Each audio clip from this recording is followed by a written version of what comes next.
السلام علیکم ورحمۃ اللہ وبرکاتہ۔ امید ہے اللہ کے فضل و کرم سے تمام ناظرین خیر و عافیت سے ہوں گے۔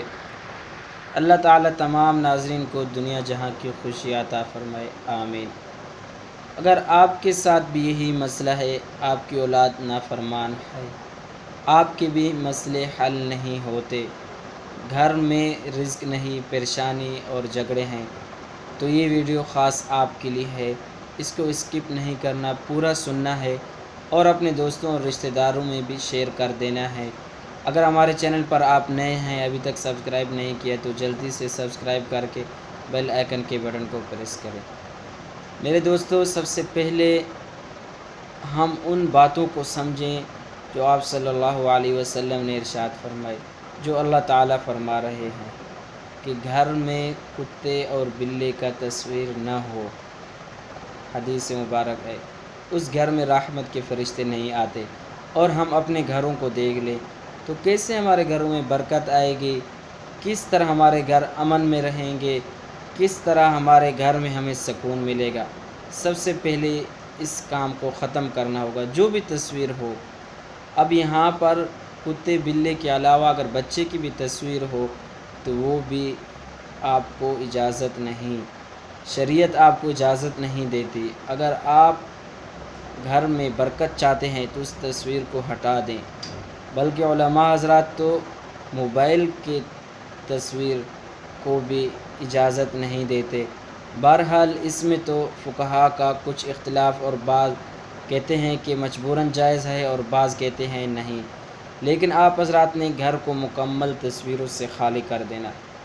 اس کے بعد آیا دیکھیں کہ گھر میں نماز ہوتی ہے یا نہیں، خود پڑھ رہے ہیں، گھر والے پڑھ رہے ہیں یا نہیں۔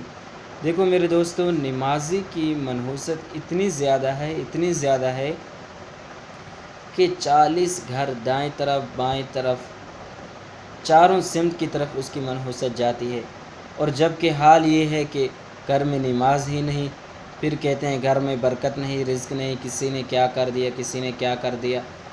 پھر بھاگ دوڑ کرتے ہیں، لوگوں کے پاس جاتے ہیں، بابوں اور عاملوں کے پاس جاتے ہیں، پیسہ ضائع کرواتے ہیں، پھر کہتے ہیں ہمارے ساتھ یہ ہو گیا وہ ہو گیا۔ ارے بھائی، جو اللہ تعالیٰ فرما رہے ہیں نماز پڑھو، نماز میں سکون، نماز پڑھو، نماز میں رزق کا مسئلہ حل، سارے کے سارے مسائل حل، وہ ہم کرتے نہیں۔ تو نماز کی خود بھی گھر والوں کو بھی پابندی سے اہتمام کروائیں اور خود بھی کریں۔ اب نماز پڑھنے کے بعد اگلا جو عمل ہے وہ ہے قرآن پاک کی تلاوت۔ یہ بھی دیکھیں کہ گھر میں تلاوت ہوتی ہے یا نہیں۔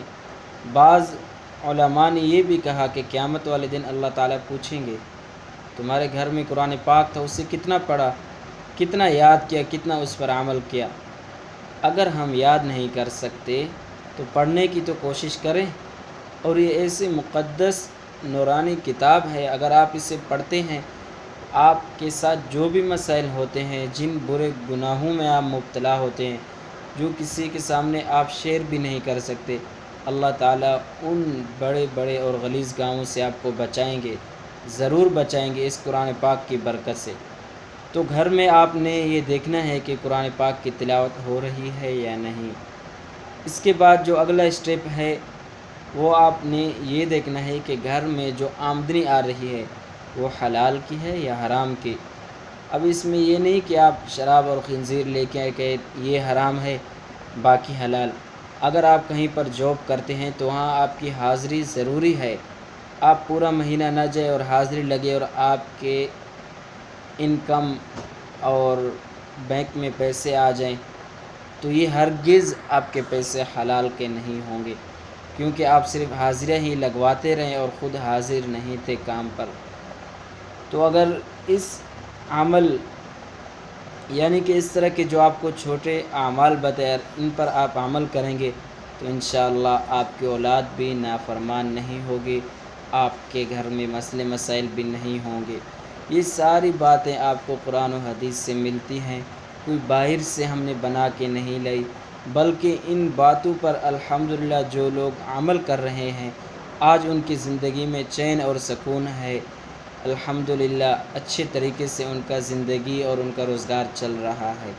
تو یہ تھا ہمارا آج کا مختصر سا ویڈیو. اگر آپ کو اچھا لگے تو ایک پیارا سا کمنٹ کر دیں، اپنے دوستوں میں بھی اس بات کو ضرور شیئر کر دیں. جزاک اللہ.